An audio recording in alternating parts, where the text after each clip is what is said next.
이번 시간엔 명제를 증명하는 증명 방법에 대해서 설명하겠습니다.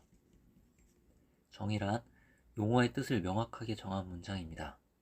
막곡직각이라는 용어가 있습니다. 이것은 두 직선이 만나서 생긴 각 중 서로 마주보는 각을 의미합니다. 1차식은 차수가 1인 다항식을 의미하고 외심은 외접원의 중심을 의미합니다. 사다리꼴은 마주보는 한 쌍의 대변이 평행한 사각형을 의미합니다. 이렇게 용어의 뜻을 명확하게 정한 문장을 정의라고 합니다. 증명은 어떤 명제가 참임을 보이는 과정입니다. 또 증명된 명제 중에서 기본이 되는 명제를 정리라고 합니다. 예를 들어 이런 명제가 있습니다. 두 직선이 한 점에서 만날 때 막곡지각의 크기는 서로 같다. 다들 알고 있는 참임 명제인데 이 명제를 증명해 보겠습니다. 두 직선이 한 점에서 만난다고 했으니까 두 직선을 긋고 만나는 점을 O라고 합시다. 이때 막곡직각이 서로 같음을 증명하는 것이 목표입니다. 점 A, 점 B, 점 C, 점 D를 찍고 직선 AC에서 각 AOC는 평각 180도이므로 각 AOB 더하기 각 BOC는 180도가 됩니다. 또 직선 BD에서 평각 BOD는 180도가 되므로 각 BOC 더하기 각 COD는 180도가 됩니다. 우변이 같으므로 좌변끼리도 같아야 되고 지금 쓴 등식에서 양변에 각 BOC를 빼주면 각 AOB와 각 COD가 같음을 확인할 수 있습니다. 즉 막곡직각이 서로 같음을 확인할 수 있습니다. 이렇게 증명된 명제가 정리가 될 수 있습니다. 이런 정리를 알면 다음에 다른 명제들을 증명할 때 막곡직각의 크기는 서로 같다는 내용을 사용해서 다른 사실들을 증명하면 되겠습니다.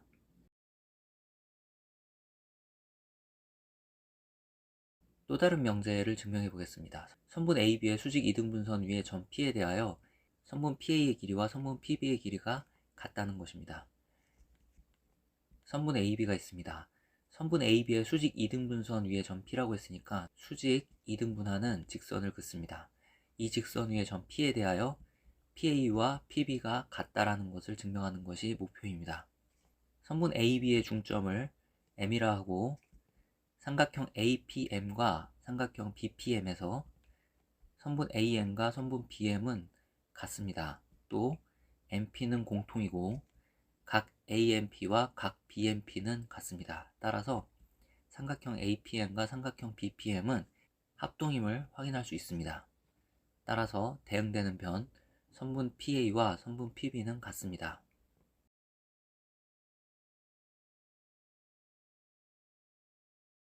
앞선 강의에서 명제 P이면 Q이다와 그것의 대우 명제 나 Q이면 나 P이다는 참거짓이 같다고 했습니다.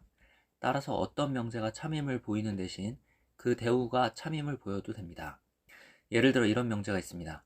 자연수 n에 대하여 n제곱이 홀수이면 n도 홀수이다. 대우 명제는 가정하고 결론을 바꾸고 부정하는 것이라고 그랬죠.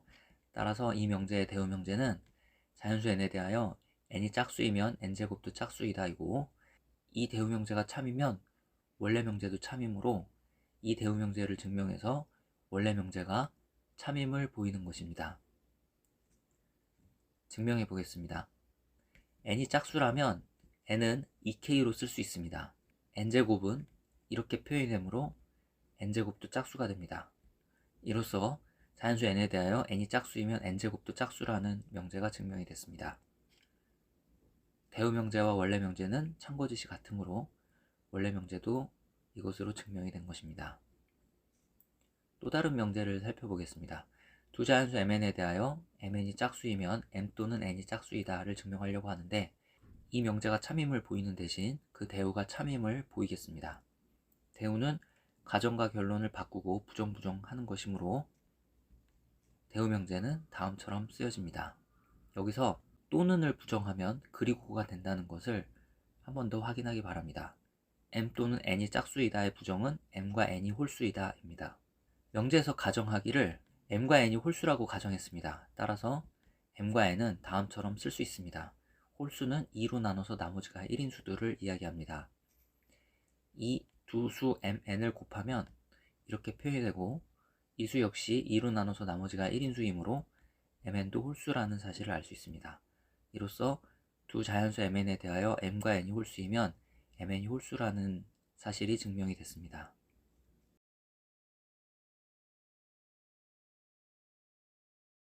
귀류법이라는 증명 방법이 있습니다. 이것에 대하여 설명하겠습니다. 명제 P이면 Q이다가 참임을 증명할 때 결론 Q를 부정해서 명제의 가정이나 참이라고 알려진 사실의 모순이 되는 것을 밝히면 결론 Q를 부정하면 안 된다는 것, 즉 결론 Q가 맞다는 사실이 증명된 것입니다. 이것을 통해 명제 P이면 Q이다가 참임을 증명하게 됩니다. 예를 들어 이런 명제가 있습니다. 루트 2는 유리수가 아니다. 이 명제는 다음처럼 쓸 수 있습니다. 루트 2면 유리수가 아니다. 이면을 기준으로 뒤에 있는 유리수가 아니다가 결론이죠.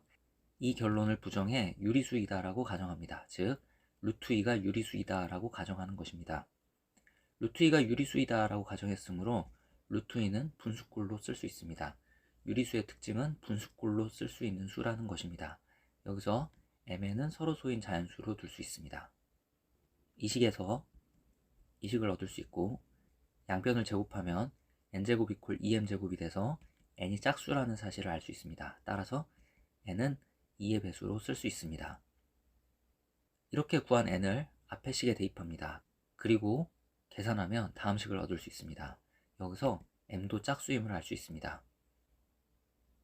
n도 짝수고 m도 짝수이므로 mn이 서로소라는 조건의 모순이 됩니다.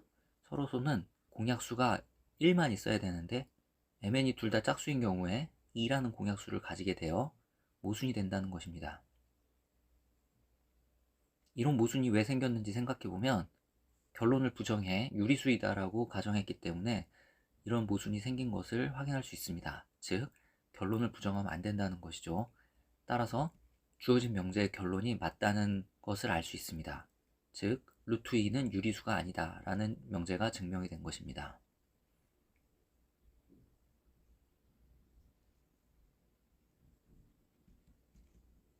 또 하나의 예를 들어보겠습니다. 2 플러스 루트 3이 유리수가 아님을 증명하겠습니다. 결론을 부정해 유리수이다 라고 가정하면 2 플러스 루트 3을 유리수 a로 둘 수 있겠죠. 이러면 루트 3은 a-2가 되고 유리수 빼기 유리수는 유리수이므로 a-2는 유리수입니다. 그런데 좌변 루트 3은 무리수이죠. 무리수랑 유리수랑 같다고 했으니까 모순입니다.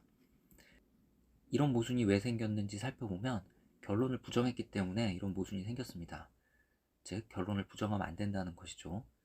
결론을 부정하지 않고 결론 그대로 2 플러스 루트 3은 유리수가 아니다 라고 이야기해야 맞습니다.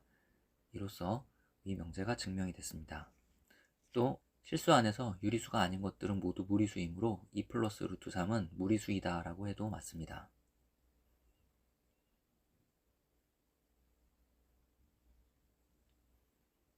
다음을 생각해 봅시다. A, B, C가 있는데 A가 나는 마술사야 라고 이야기했고 B는 나는 박물관장이 아니라고 이야기했습니다. 또 C는 나는 연예인이 아니라고 이야기했습니다.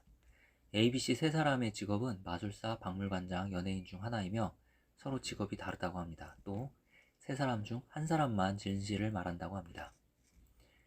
세 사람의 직업을 맞추는 게 문제입니다. 만약 A가 진실을 말하는 경우에는 A는 마술사라고 했으니까 마술사입니다. B는 거짓말을 하고 있으므로 B는 박물관장이 되고 C도 거짓말을 하고 있으므로 C는 연예인이 됩니다. 즉 A가 진실을 말한 경우에는 A는 마술사, B는 박물관장, C는 연예인이 됩니다. 만약 B가 진실을 말한 경우에는 A는 거짓말을 하고 있으므로 A는 마술사가 아니고 B는 진실을 말하고 있으므로 박물관장이 아니죠. C는 거짓말을 하고 있으므로 연예인입니다. 여기서 A는 마술사가 아니므로 A는 박물관장이고 B는 박물관장이 아니므로 B는 마술사임을 알 수 있습니다. 즉 B가 진실을 말한 경우에는 A는 박물관장, B는 마술사, C는 연예인이 됩니다. 만약 C가 진실을 말한 경우에는 A는 거짓말하고 있으므로 A는 마술사가 아니고 B도 거짓말하고 있으므로 B는 박물관장이 됩니다. C는 진실을 말하고 있으므로 C는 연예인이 아닙니다. 이때 B가 박물관장이므로 남는 직업은 마술사하고 연예인 두 개밖에 없죠. 근데 A가 마술사가 아니니까 A는 연예인이 되고 C는 연예인이 아니니까 C는 마술사가 됩니다. 즉 C가 진실을 말하는 경우에는 A는 연예인, B는 박물관장, C는 마술사가 됩니다. 문제의 조건에 세 사람 중 한 사람만 진실을 말한다고 했습니다. 근데 세 사람 중에 누가 진실을 말하는 것인지 특정할 수 없죠. 이런 경우에는 A가 진실을 말하는 경우, B가 진실을 말하는 경우, C가 진실을 말하는 경우, 이렇게 세 가지로 나눠서 각각의 경우에 대해서 결론을 내리면 되겠습니다. 수학 문제 풀 때 어떤 사실에 대해서 특정할 수 없을 때 경우를 나눠서 문제를 푸는 경우가 종종 있습니다. 참고하기 바랍니다.